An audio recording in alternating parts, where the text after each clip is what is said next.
Hello दोस्तों, welcome to my YouTube channel Asha academy. मैं हूं सुजाता देशमुख। आज के इस वीडियो में हम देखने वाले हैं फाइनेंशियल अकाउंटिंग सेमेस्टर फर्स्ट की सीरीज 3, जिसमें introduction to goods and service tax laws and accounting पे बेस्ड एमसीक्यूज दिए गए हैं। तो चलिए शुरुआत करते हैं। हमारा फर्स्ट क्वेश्चन है, dash is one of the sources of revenue for the government. So इन सारे ऑप्शंस में tax is one of the source, तो यहाँ पे ए ऑप्शन मेरा करेक्ट है। Second one, taxes are of two types, one is the direct tax and another is, so taxes के दो प्रकार है, एक direct tax and दूसरा indirect tax, तो यहाँ पे बी ऑप्शन करेक्ट है। Next one, taxes are levied on the income, property and wealth of the people or business is called as, so जो हमारे खुद के वेल्थ पे, हमारे प्रॉपर्टी पे वरना मेरे इनकम पे लगता है तो मुझे वो पे करना है, इसीलिए ये सारे प्रकार को डायरेक्ट टैक्सेस हम कहते हैं। अपोजिट है, dash taxes are borne by the entity, opposite नहीं उसी का है, dash taxes are borne by an entity and can not be pass to the another entity. मतलब अगर मैं उसकी ओनर हूँ वरना मुझे इनकम अर्न मिला है तो मेरे इनकम पे मुझे ही टैक्स पे करना पड़ेगा। I can not pass that tax to someone else, so that is called as the direct tax. C option correct है। तो डायरेक्ट टैक्सेस मतलब क्या है, जो भी मेरे इनकम पे, प्रॉपर्टी पे वरना कुछ कॉरपोरेशन के टैक्सेस है, तो ये सारे एग्जांपल्स है डायरेक्ट टैक्सेस के। नेक्स्ट है, taxes which are not levied directly on the income of the consumers are called as, मतलब मेरे इनकम पे नहीं है वरना मैंने प्रोड्यूस किया है लेकिन मुझे वो डायरेक्टली नहीं पे करना है, जो कंज्यूम करता है उससे वो कलेक्ट करके पे करते हैं। So indirectly I am not the first one, if I am producing something I am not the liable party, so these taxes are called as the indirect taxes. Next है, customs duties on a import, excise duties on a production, sales tax or value added tax that is generally known as a VAT are the best examples of, so ये सारे example indirect taxes के हैं, तो यहाँ पे C option मेरा correct है। थोड़ा सा इनडायरेक्ट टैक्सेस के बारे में देख लो। जो भी मैं कंज्यूम करती हूँ वरना जो भी मैं एक्सपेंडिचर करती हूँ, जो बेनिफिट मुझे मिलता है सर्विस का, मैं दूसरों से लेती हूँ, उन सारे सर्विस पे वरना उन सारे बेनिफिट्स पे जो मैं टैक्स पे करती हूँ उसे कहा जाता है इनडायरेक्ट टैक्स। जो हमारा जीएसटी है वो भी इनडायरेक्ट टैक्स है। So next question, computerized accounting softwares like dash helps the businessman to record the taxes, so in सारे options में tally is one of the computerized software which helps us to record the taxes, so D option correct है। next one, the online version of collecting the taxes was introduced in the year, सो 2004 में जो online तरीके से tax payment हम वरना online तरीके से tax collection was possible in from the year 2004, so C option यहाँ पे करेक्ट है। जीएसटी स्टैंड्स फॉर, सो हमें पता है G stands for goods and S stands for services and T stands for tax, so B option यहाँ पे मेरा correct है, goods and service tax. Next, GST law was implemented in India on 1 July dash, so वो साल है 2017, सो 1 जुलाई 2017 से मुझे GST वरना इंडिया में जीएसटी इम्प्लीमेंट किया गया है।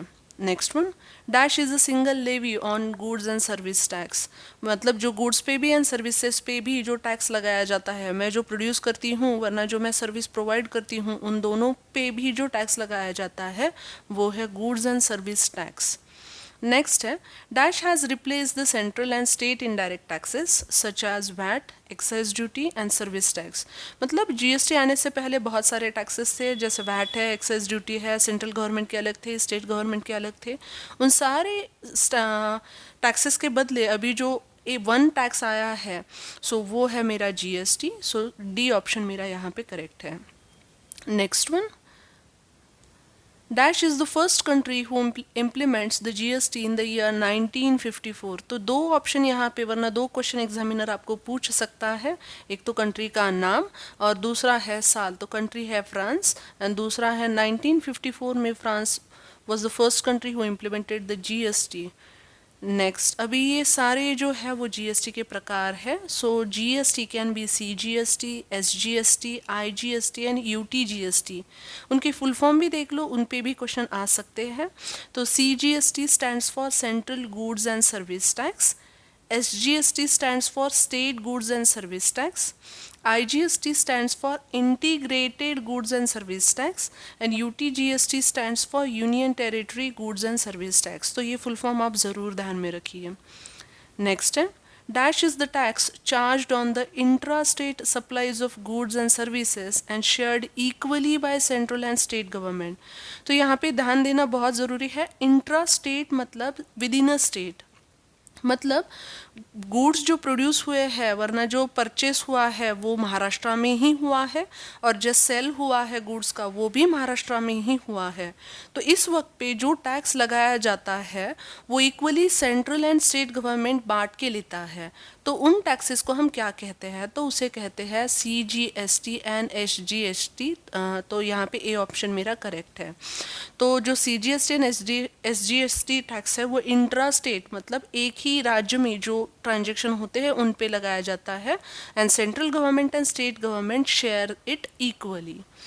नेक्स्ट है Dash is a tax charged on interstate supply of goods and service by state government.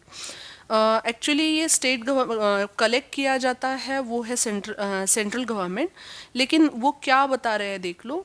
Inter state supply मतलब एक तो महाराष्ट्र में गुड्स प्रोड्यूस हुआ है मतलब और उसे सेल किया गया है वरना उसे परचेस किया गया है आंध्र प्रदेश में. तो यहाँ पे दो राज्य है, तो इन दोनों राज्यों में जो टैक्स लगाया जाता है इसे कहा जाता है inter state supply with in और बिटवीन टू स्टेट्स. सो ऐसे जो टैक्सेस लगाए जाते हैं उन्हें कहा जाता है IGST. ये सेंट्रल गवर्नमेंट कलेक्ट करता है और फिर स्टेट गवर्नमेंट को वो डिस्ट्रीब्यूट करता है जिनका जितना हिस्सा है उतना. सो यहाँ पे मैंने एग्जांपल दिया है. सपोज अगर एक डीलर है और उसने महाराष्ट्र में ही गुड्स कहीं पे प्रोड्यूस किए हैं पुणे में और मुंबई में उन्होंने ले लिया है, तो उस सारों पे 18% टैक्स है, 18% का GST रेट है, तो 3,600 रुपये आएंगे. लेकिन इंट्रा स्टेट ट्रांजेक्शन है तो जो भी आधे आधे है पैसे वो सेंट्रल गवर्नमेंट को आधे मतलब 1,800 रुपये सेंट्रल गवर्नमेंट को एंड स्टेट गवर्नमेंट को 1,800 रुपये चले जाएंगे. Next dash is applied on sale of goods and services. So जो भी मैं सेल करती हूँ, मैं बेचती हूँ, उस पे जो टैक्स वरना जो अप्लाई किया जाता है वो है आउटपुट GST. अपोजिट है dash is applied on purchase of goods and services. अगर मैंने किसी से परचेस किया है तो उसे कहा जाएगा इनपुट GST. तो बी ऑप्शन करेक्ट है. तो इनपुट टैक्स क्रेडिट एक कॉन्सेप्ट है हमारे सिलेबस में, तो वो क्या है उसे शॉर्ट में हम ITC कहते हैं. अगर मैंने किसी को मतलब if whatever the tax I am paying on output in that I will get the deduction for whatever the tax I paid on a input. So यहाँ पे एक मैंने एग्जाम्पल भी दिया है और क्वेश्चन भी दिया है तो आपको ज़्यादा क्लियर समझ में आएगा. If the taxes of A limited on a final product is ₹500 and it paid the tax on its purchase ₹300, the final tax amount payable by A limited is rupees. तो यहाँ पे थोड़ा सा कैलकुलेशन है वो समझ के ले लो.